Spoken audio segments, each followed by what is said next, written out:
সকালের নরম আলোয় রতনপুর গ্রামের বাজার জেগে উঠেছে।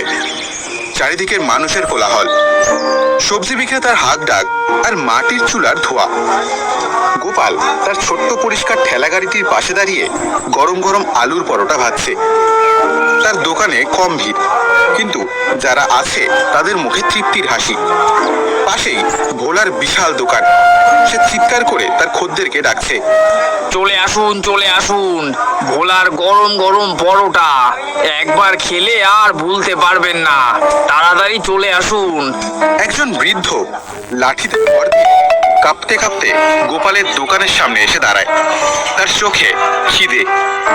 বাবা, বড্ড খিদে পেয়েছে বাবা। 2 দিন হয়ে গেল আমি কিচ্ছুটি খাইনি। আমাকে তুমি একটা পরোটা দেবে বাবা? আমার কাছে কিন্তু কোনো পয়সা নেই বাবা। গোপাল